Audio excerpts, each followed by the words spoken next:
Alléluia. Alléluia. Mama wa si fifa no poka do koko mitole. Mama wa ni wa logo no koko mitole. Mama mebo mi do ho deboa. Wes debo mi tena kan e kuma ne koton jo no mama wa logo me ka si wa logo. Mais mon coton debout de ya, c'est comme si je me paralysé donc ouais. Mais paralysé nous beto teze chite et c'est pour chite ya. À mon ma oje se vous aimez mon coton chite. Mama wana ze mi chite si tagba mi ton le me. Bonana wa jije do ko mi ton le. Sans sentir de nous comme ton Seigneur leader portant au prise. Si agon cité de Jéhovah ton dit. Emilo beche ceci. Mi wa ça de nanto se o mi de le ça do. Bon, et une besoin zaché ton dali. Mais durant le jour, il y a besoin zaché ton dali. Donnez nos metteurs zaché mon coton cadeau, ou alors zaché mon coton d'eau. Et Dieu me dit que nous la vie de zaché. Alléluia. Et ouais, ça, maintenant, Luc 19, verset 1er, déjà fini, oui. Jésus en étant entré dans Jéricho. Ah, et donc, Jésus bio Jéricho si tu vois, mais oui. Traversait la ville. Ah, mais donc, vous venez de Toro oui. Et voici. Et donc, Edier. Un homme riche appelé Zachée. Ah, et donc, il y a un dopunode.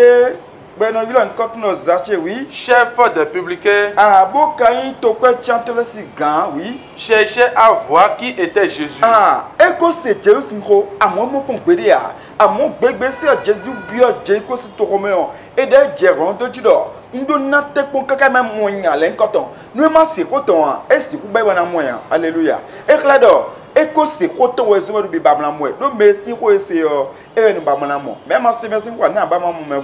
Et de quoi c'est autant. Bon, bébé, c'est Jésus, bien Jéricho, c'est trop meilleur. Et de Cavan aux Cambodor. Et Minamon, et Jésus a dit oui. Mais il ne pouvait y parvenir. Ah, et de quand mon enfant Jésus, laissez-moi bon, mais non, de Rodo et Sedo, à moins qu'à oui. À cause de la foule. Ah, d'autres coups de Jésus à Rwanda, de Jésus à Rwanda, support dit oui. Car il était de petite taille. Ah, bon, nous n'avons pas vu de côté de Beto Gliway, mais glidé sous ta oui.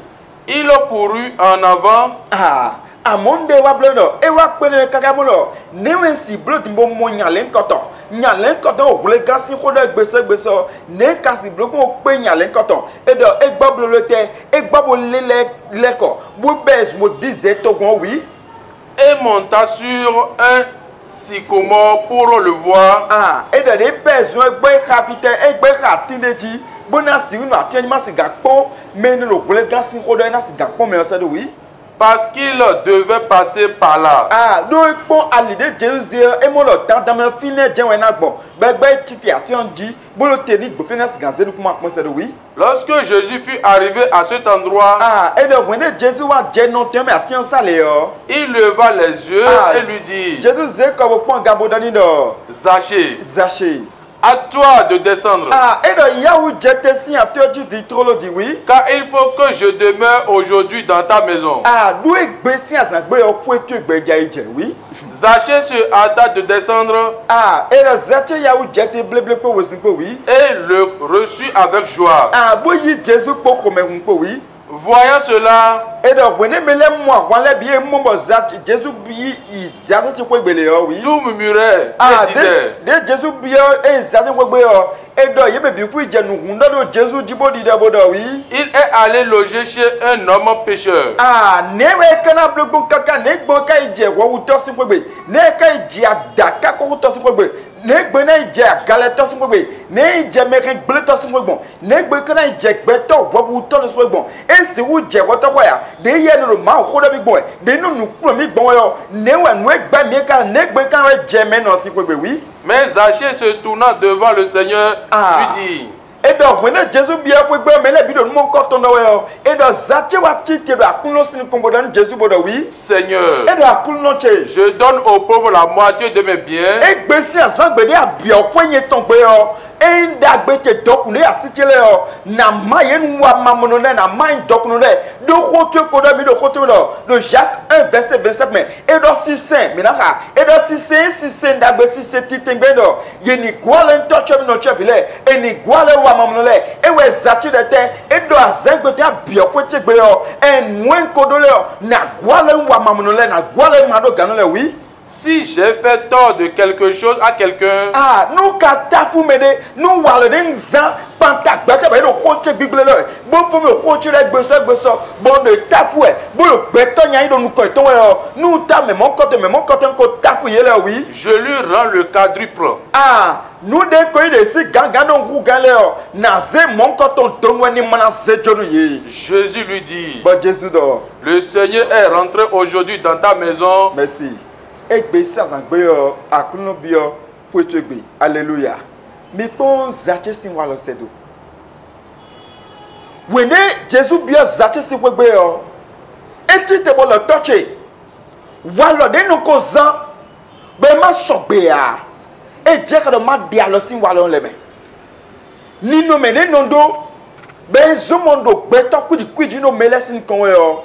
Bua bio poetogbe yo. Ndona de alosin wa le mon kot leme khodi do de da siche nu wi wa de da siche gbe mo nyo gbeto sin kuma ya du egbe samba ndona de alosin me alléluia egbe sangbe yo bo ka kun se dobo mi de mi no wesu kan ma o sin po egbe re bo wa lo de ma ka sogbe ya bo mi no zan mi po lo wa lo po zan we mi fo egbe so ma o sin po egbe we bo ni no me de ma sogbe ya et ton nino le quoi mon monsieur de Bézambi.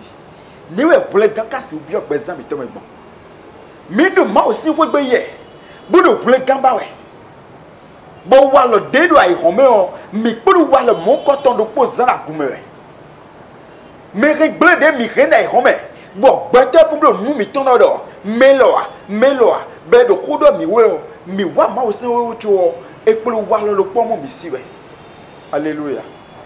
Kaka jewete mi kana wan de zache wa bon se do zache ko se Jésus sin ho keke amon gbegbe de Jésus bia ko ton gbe yo e je wa le mon koton sin bo le be sin gbe yo do mo tu o ndi alo sin wa le mon koton mi bon wona zache besoin e de mo Jésus le yo e besoin ka tin de ji alléluia de tetu e mu no fini na gbogbo ye Jésus jawe egbe mi no mo no mi no penso mo ya misa do mi tetu do mi no beso me ya misa bo suko yo ma o jenwe yo ma o na yi gbenu mi e na wesu be ma o sin kwegbe yo e we nwa e na mi beso mo ma o sin kwegbe yo e we na mi na mo ple kan ya amocho mi na mo ple kan e di sache de won e je ka do wa lo de mi si yo mi na do be se gbe mi dia lo sin wa lo mo koton le me alléluia egbe mi no kan do e 2 Corinthiens 8 verset 21 egbe mi no kan do e buna nyono ma o sin kon bo mi ko so ma nyono pete sin kon lo gbe san be ya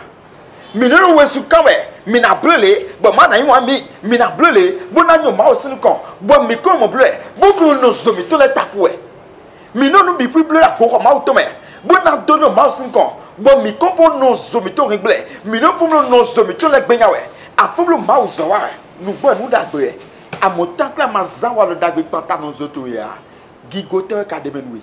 Et Paul dans mes amis. 2 Corinthiens 8 verset 21. Paul dans pour le finir.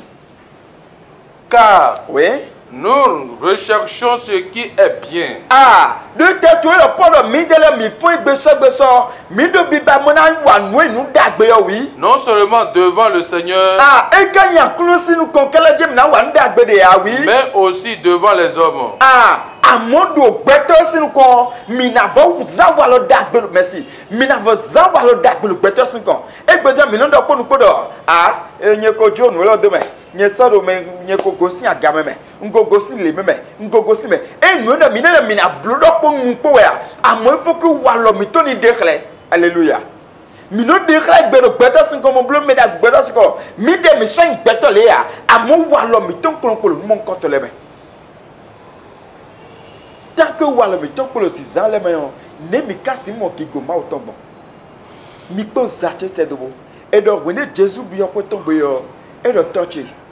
Nous d'un complètement sobalé ben 5 bezambo yo ndi alo si me no kuntu me bon na te ko kaka be no da se nku to me a mo no na te ko mla nyon do gbeto le sugon do egbe sanbo yo mi me no kan ko mla nyon ma o sin kon le yo be sin gbe mi te ko mla nyon do gbeto so sin me hallelujah donu akado gbe ba mla nyon ma o sin ko bo kan ho e bo gbeto so ma ka hoto da gbe da gigote kan no ma o sin kon nu gbeto ma ka kun da gbe de nu e gigote no ma o sin kon mi pon dide ma o do gbe mi na ha do 1 Samuel 2 verset 12 mais mise ma do fin et de Elisi vele yo yeye ma o zo ato amon do present to me ye do ma o zo e jo wa lo de do fin mi ma lo ni mo nu ye po mi ma lo mi do ma o si azo we nu e ka pe ro amon me le ko je we mi ni keke ni wa lo mo ko te mark no mi me o do gbegbe Jesus bio zati se mo gbe yo e do me no ko do we zati le bi yo edo zati de walo dagbere panta yibodo be sin gbe sangbe yo ngosin walo mokoton sizan mokot neme ma ni gwa do popo mi tole ni walo gon do popo mi tole nu minaton dide zati blogbon nu gbo e bes me ka tinji bo ton Jesus na si mo mi endo nuone endo wezumbe ma sin gbe yo e wenye sanse la mo sanse le te walo de mi non ko zan be ma so ba we mi wa kresin kon mi ni kekle mo dialo si walo mo koto me walo mi no zanda agume bodo akunren danwe bodo akunren blue yo do egbesan zegbete atoche be singbe yo ngosi walo mo koto me bonna si mo ple kantu be singbe nu e ko merin ble adaka bodon ho me gbe yan agumele nu no ko ble lo papa da agumele yo be singbe yo ngosi me nu me dia no ko zan walo yan pantale yo be singbe yo kekle mo de walo dagbe pantagbeto mo koton le bo si wa mo gigo ma oton yi do Jesus sin come